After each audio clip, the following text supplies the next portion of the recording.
Hey there guys, welcome back to the channel. Today we are continuing our Supermoto build on the Hawk 250 here. We already have our front tire installed. I have a tire on order right now because the one I got is dry rotted and completely bald. So when that comes in, we're gonna do a video on that.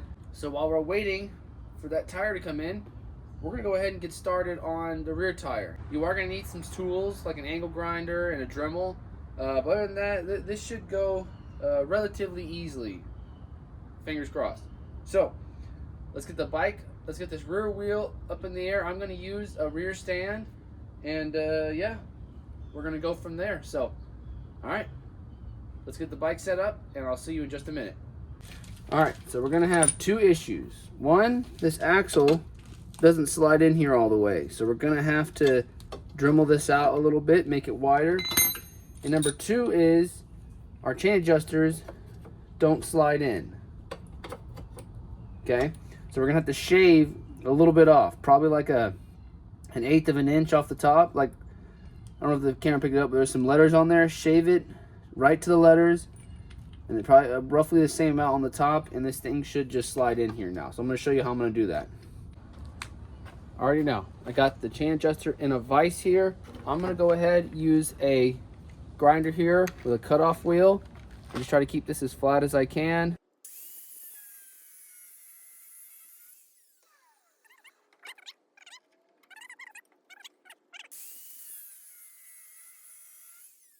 Alrighty guys, well, we shaved it down, slides in, we're good to go. Now I'm not gonna bore you with the other one, but just do the same thing. Just shave it off the top, kind of smooth out the edges so it slides in real nice and easy, and you're good to go.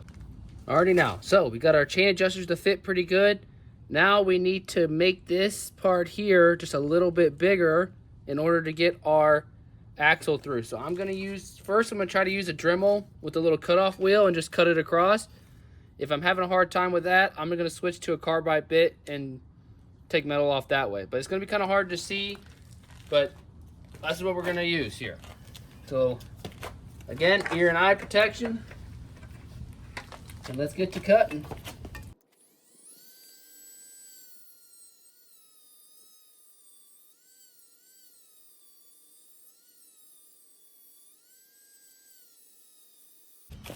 Alrighty, now we've got our chain tensioners in.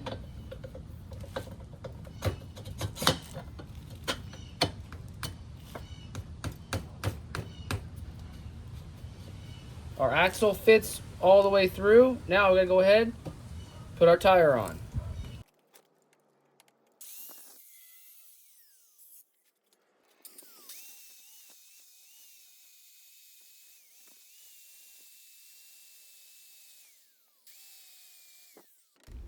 I decided not to add the part where I was struggling with this for over an hour, just cutting spacers, trying to get it to fit. It was just super tight. So I opted not to include that in this video because basically it was just me struggling. Later in this video, we're going to go over exactly my spacer setup, how much I cut, all that stuff in greater detail, but I didn't want to waste y'all's time. Alrighty guys, well, I got the wheel on. We had to shave down this spacer so it sat farther in, as well as on this side here, the spacer, I shaved it down, I think just a little bit too much. And you can see now we're having issues with these bolts hitting the subframe, hitting the frame there. So we're gonna have to shave these bolts down to be pretty much flush here. That way it'll turn. This is really tight, so we're gonna have to just work out all the kinks. Alrighty guys, well, right now we're making a little bit of contact here. This is so close to the rotor that when it turns out it hits it, and then you have to spin it past it. Sometimes it gets a little too tight. So I'm gonna go ahead, cut this piece off here, and we should be good to go. Alright, so that's what I took off. That's the ABS wheel speed sensor that comes on the Ninja 300. So once you take this off, you should have enough clearance here. Perfect. Before it was like boom, boom, boom, boom, boom, and it was constantly hitting all the time.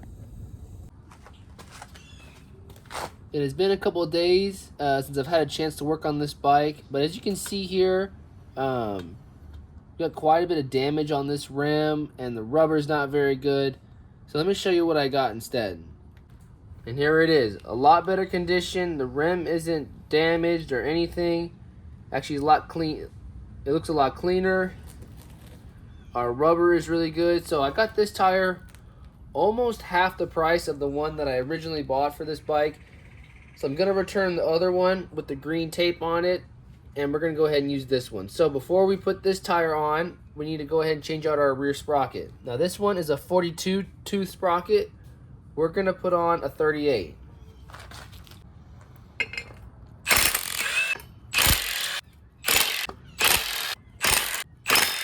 So the sprocket comes off.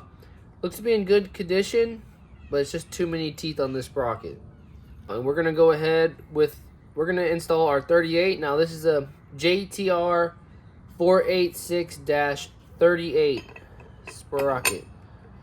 Now when you go to the Ninja 300 wheel, you're gonna have to convert to a 520. So that's why I got the lowest tooth count that I could for this sprocket.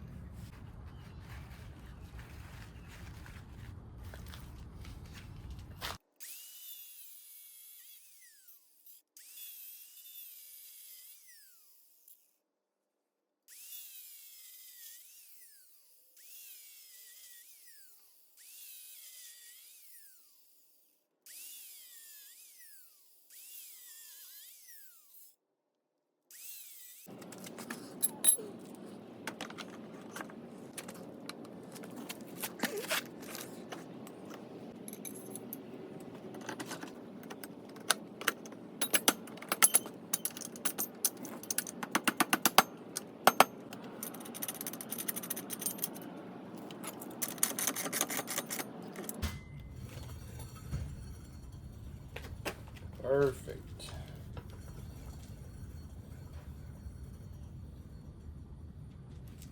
So as you can see there, it's not perfect, but that is a little bit more room between the bolts and the swing arm. Not bad. Now, since we got our rear sprocket on the bike, it spins freely now. We've clearanced everything. Now we're gonna move on to the front sprocket. So typically how your front sprocket works is you have your sprocket that goes on first, right? Then your little clip. It'll go on. Then you obviously just turn your clip to line up with the bolts on the sprocket, and then you tighten it up, okay? This works good, but when you want to put a bigger sprocket on here, because I'm going to show you how to do that. All right, so normally it's sprocket, retainer clip, bolts. We're going to flip it. So it's going to be retainer clip, sprocket, and then bolts are going to come from the back. So when doing this, these are your stock bolts. You're going to need a longer bolt, right? Same M8 bolt, but the thing is, you're going to need, if it's too long, you're going to need to either cut it or use washers.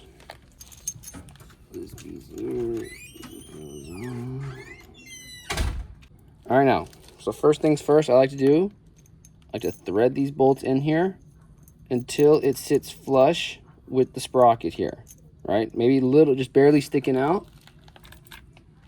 You're gonna have a second bolt, same thing. Again, it looks like that, barely sticking out. Now another thing that you're gonna need whenever you get started on the bolts to hold it in place, I got me 2 nylon nuts here. That way this thing will not back itself off.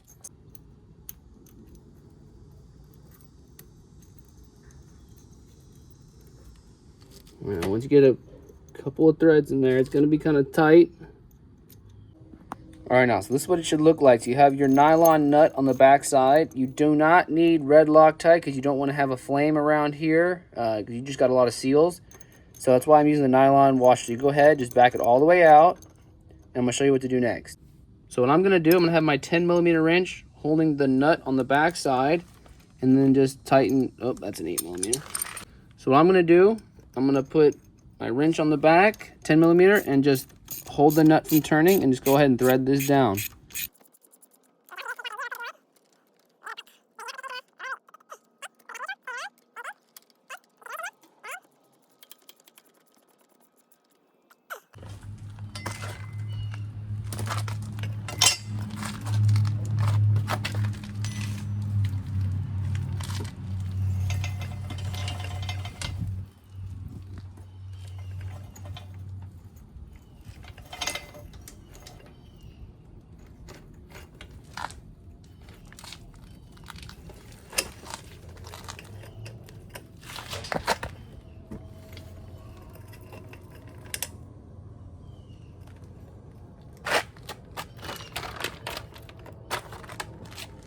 Here's something that's very important. When you're putting your clip on, the rounded clip goes in the direction of travel. So when you do it on top, it's going to go forward. If you do it on bottom, it's going to go backwards. But that's kind of what you're looking for there.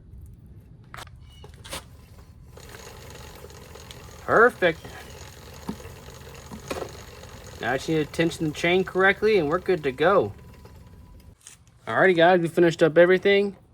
Chain is tensioned. Obviously on first ride, it's gonna probably stretch a little bit, so we're gonna have to adjust it again, but everything went really good. We've got a 14:38 gear ratio, which is gonna be very similar to stock on this bike. If you wanted to get it exactly perfect, it would be a 15:38, but the 15.2 sprocket is really big. So we went ahead and just put the 14 on there, spaced it out from the engine.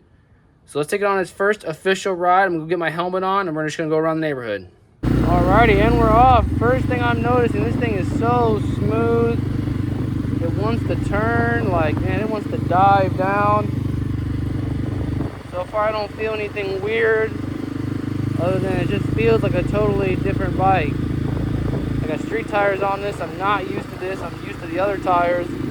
So it's definitely gonna take a little bit of getting used to. Rear brake works, but I definitely need to bleed it some more. Yeah, man, this has definitely been a project, let me tell you. I've had it, like, if you're gonna do the rear wheel, you definitely are gonna need like a spacer. I mean, not a spacer. You're gonna need a grinder and a cutoff wheel, because you're gonna do a lot of cutting, a lot of grinding, a lot of cutting. You're gonna just have to get this thing looking good. But I mean, once you're done, I would say it's definitely worth it. Another thing is, on the rear wheel, this bike has the cush drive on it, so the other bike does not have that. Opo's over here. But man, so far, this thing feels pretty dang good. I'm not gonna lie to y'all. I'm just trying to give it its first ride, taking it easy. You know, if something is gonna, you know, rub, make contact, fail, I'd rather fail at 20 miles an hour rather than I'm going 60 miles an hour and something lets go. So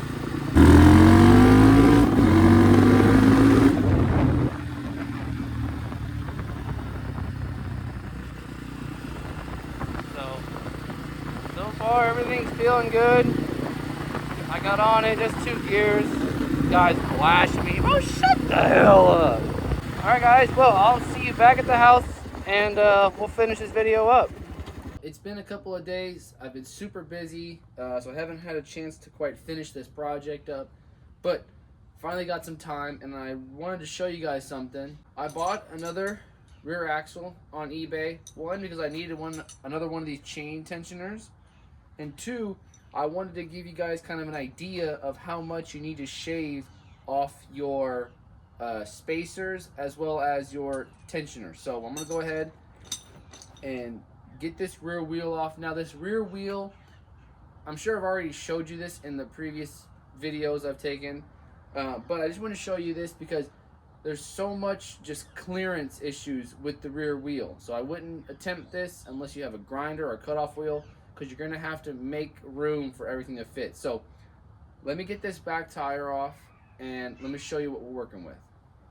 So starting with our sprocket side spacer here, I cut it a little too much, so I had to use a washer as well. So if I take this washer, so probably like a, I don't know, 1/16 of an inch, maybe less than that. So just gotta barely cut it. So I might do this later, but for now, this works really well. So that's for your sprocket, okay? Moving over to the rotor side, pull this off. You kind of can see how much of this spacer you need to cut, right? Pretty much, I'd say about half of this part here. But again, you just make one cut at a time, and then, you know, try it. One cut, try it. One cut, try it, right? Take your time on this. Do not cut too much, or else you're going to be doing basically what I did and just be adding spacers.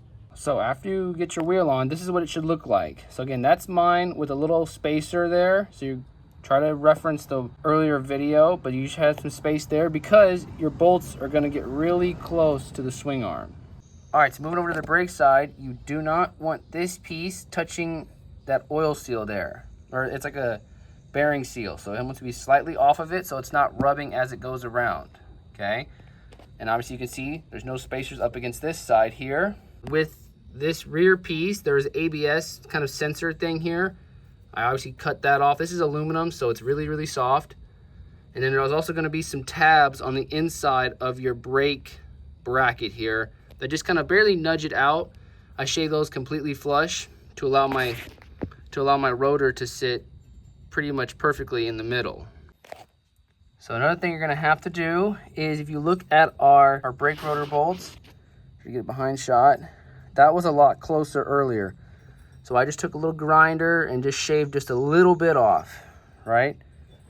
See that bolt? Hit it with the grinder, all the bolts, and now I've got clearance here, okay? A lot better clearance before. Before it was super, super close. So it's all these just little things, you know, if you decide to do this modification yourself, it's all these little things you're gonna have to figure out, okay? Each bike might be slightly different, but again, I'm just trying to show you my setup. All right, now, so with our wheel in between our swing arm, it spins freely, our brake is freed up. Now we can go ahead and put our chain tensioner on. I'm just gonna reuse the Hawk 250 one because it sits pretty dang flush and pretty dang good on this swing arm.